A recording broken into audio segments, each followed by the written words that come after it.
آج کی اس ویڈیو میں آپ کو ڈرامہ سیریل شیئر کی آنے والے ایپیسوڈ کے بارے میں بتانے جا رہی ہوں۔ آنے والے ایپیسوڈ میں آپ دیکھیں گے کہ فجر کی پھپھو اس کے ابو سے کہتی ہیں کہ جو زمین بخت زمان نے ہم سے چھین لی تھی اس کی لیز پھر سے ریلیز ہو چکی ہے۔ کاکا صاحب کو جب یہ پتہ چلتا ہے تو انہیں بہت زیادہ غصہ آ جاتا ہے۔ فجر کا ابو بھی حیران ہو جاتا ہے یہ سن کر۔ پھر شیر زمان کا چچا اس کی امی سے کہتا ہے کہ بھابھی یہ وہی زمین ہے جس کی وجہ سے ابا جی اور کاکا صاحب کی برسوں پرانی دوستی میں دراڑ پڑ گئی تھی اور وہ دونوں ایک دوسرے کے دشمن بن گئے تھے۔ اس وجہ سے ان کی دوستی دشمنی میں تبدیل ہو گئی تھی۔ پھر وہ کورٹ جاتے ہیں اور وہاں پر ان کی ملاقات فجر کے ابو سے ہوتی ہے۔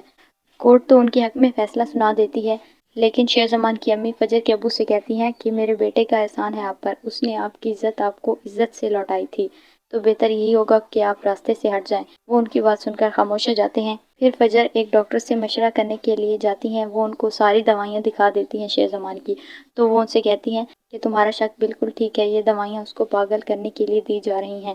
فجر کو سب کچھ پتہ چل جاتا ہے۔ وہ پھر واپس جب ہاسپٹل میں آتی ہے تو وہ شیر زمان کو بتا دیتی ہے کہ یہاں پر تمہاری جان کو خطرہ ہے اور میں تمہیں کبھی بھی اکیلا نہیں چھوڑوں گی، یہاں سے ہرگز تمہیں نکال ہی لوں گی۔ وہ شیر زمان کو پوری تسلی دے دیتی ہے۔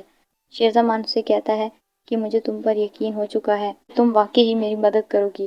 وہ اسے کہتا ہے کہ اگر تم ڈر گئی تو وہ اسے کہتی ہے میں کبھی نہیں ڈروں گی اور ہر حال میں تمہاری مدد کروں گی۔ پھر شیر زمان سے کہتا ہے کہ اگر بات تمہاری جان پر آ گئی تو فجر اسے کہتی ہے کہ میں اپنی جان کی بازی لگا دوں گی لیکن تمہیں کچھ نہیں ہونے دوں گی اور یہاں سے تمہیں ہر حال میں نکال کر ہی رہوں گی۔ وہ شیر زمان کو پوری تسلی دے چکی ہے اور اسے بھی یقین ہو چکا ہے فجر کی باتوں پر۔ آنے والے ایپیسوڈ کے بارے میں جاننے کے لیے دیکھتے رہیے ہمارا چینل۔